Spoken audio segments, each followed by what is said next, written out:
नमस्कार। आज मो चैनल को यूट्यूब रे सफलता पूर्वक 21 दिन कंप्लीट हो सारी से आज मु आपण मानक मो गाँव एक तीर्थ स्थान देखा चाहूँगी जहाँ आपण मानक भल लगे मोर आशा। चलतु आज देखा मो गाँव शहीद मीनार को। ए हूँ से शहीद मीनार जो 1942 मसीहा 24 अगस्ट रे अनेक स्वाधीनता संग्रामी शहीद होते। आपण मैंने भावुंट ना मुझे कौन पाई जालियानवाला बाग हत्याकांड सहित तुलना करछि। आग को मुझे विषय सब कहबी। आम भारत में एमती भी स्वाधीनता संग्रामी अच्छा जो मानक ना को से घटना को केबे मध्य को इतिहास लिखा जाए नहीं। मो गाँव में एमती किसी बड़ घटना होता किंतु ताको आज पर्यंत कौन से इतिहास रे स्थान दि जाए नहीं। चलतु आज जीवा से ही शहीद मीनार आउ जानिबा तार इतिहास कौन थिला अतीत रे। ओके ता पूर्वर ए नुआ चैनल को प्लीज सब्सक्राइब कर दियंतु एमिति किछि घटना जानिबा पई। ओके मु आसी जाइछे मो गाँव रे शहीद मीनार को देखि पारुथिबे लिखा है शहीद मीनार भी। ओके आज कौन है ना एठी किछि फंक्शन चली कहीं ना एबे 15 रु 24 तारिख पर्यंत अगस्त मासरे एठी किछि चली थाए कहीं ना ए घटनाटा 1942 मसीहा अगस्त 24 तारिख रे ही हेतिला। मते लगुच भितर किसी फंक्शन होचे से मो वीडियोटा बाहर ही करी कहीं ये बहुत बड़ बड़ लोक थे से मत लगिला मोबाइल धरिकी भितर जा ठीक हम नहीं मोर सेमती किसी ना किंतु मत ठीक लगिला नहीं जाकि से आगे मुझे वीडियो करी से बाहर ही देखी दौचे देखी पारे बहुत बड़ फंक्शन होचे चलो यहाँ फंक्शन 24 तारिख पर्यंत चलो अगस्ट मासर।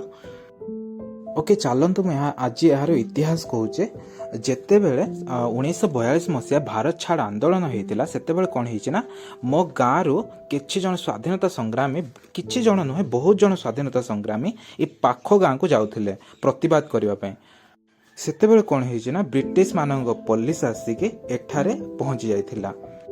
तापर एही स्थान रे अचानक गोली वर्षण करथिला वो अचानक गोली वर्षण करथिला।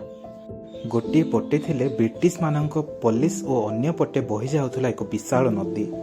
से नदी उपरे गोटे छोटर काठ पल्ल थिला सेथिपाई स्वाधीनता संग्रामी माने कुआडे जाई पारि नथिले जहा फल रे ब्रिटिश पुलिस माने सेमानंको शहीद करथिले। एठारे बहुत लोक शहीद होइथिले किंतु सेमानंको ना आज इतिहास रे मध्य लिखा जाय नै ना ए घटना को केबे को इतिहास रे दर्शा जायचे। यही घटना मध्य कौन से जालियानवाला बाग हत्याकांड कम नथिला। जो समय रे महात्मा गांधी जवाहरलाल नेहरू परी नेता माने इंग्रेज मानक विरुद्ध रे आंदोलन करते से समय रे मोर गाँव स्वाधीनता संग्रामी माने मध्य इंग्रेजों विरुद्ध रे आंदोलन करथिले किंतु सेमानक ना को कौन से इतिहास रे लिखा जाए नहीं। ओके ये हूँ से नदी जो नदी कहते किंतु एबे बहुत छोट हो जाइए माटी पड़ी धीरे धीरे एटा पूरा जंगल थिला से समय रे आज जमती देखा जाउचे सेमती नथिला 1942 मसीहा रे। धीरे धीरे मो गाँ भी परिवर्तन होचे समय रे एठी गोटे छोटर काठ पल्ल ही थिला एबे तो ब्रिज अच्छे एटा एबे नुआ रे गोटे बड़ ब्रिज होचे देखि पारुथबे साइड रे एटा होचे सेही जगह शहीद मीनार। किछि लोक तो ये नदी रे मध्य बही जाइथिले काहेकि ना से समय श्रावण मास चलीथिला आ बहुत जोरे वर्षा होतला वर्षार पानी रे मध्य स्रोत रे बही जाइथिले गोली कांडर बंचिबा पई कि सेमाने जोठी भी थांतु आज बहुत खुशी रे ही थिबे कारण आज भी आमे सेमानंको मने रखिचो। खंतु से ए होचे सेही शहीद सेमानंको स्मृति रे ही तयारी हेतिला।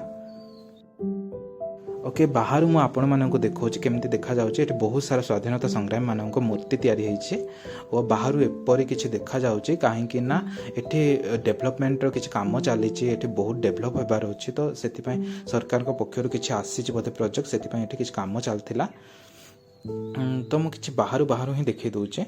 ओके चलतु मुझे देखी से नदी जो स्वाधीनता संग्रामी माने डेई की शहीद होते एटा हूँ से नदी कह जाए जे एटा से दिन रे बा राति रे एठी पूरा रक्तर नदी होता एटा रक्त ही हो जाइथिला बहुत सारा गोली करा जाइथिला तो एटा हूँ से नदी आज बहुत छोट देखा जाउची किंतु से दिन बहुत बड़ विशाल नदी थिला कारण एठी गोटे छोट ही पल्ल थिला देखि पारुथिबे एटा हो सेही पल्ल एटा ना सेते बड़ काठर थिला କିନ୍ତୁ ସରକାର ତାକୁ ତ ଡେଭଲପ୍ ହେଇଛି, ବ୍ରିଜ୍ ହେଇସାରିଛି, ଏବେ ନୂଆରେ ପୁଣି ଥରେ ବ୍ରିଜ୍ ହେଇଛି କାହିଁକିନା ଏଇଟା NHଟା।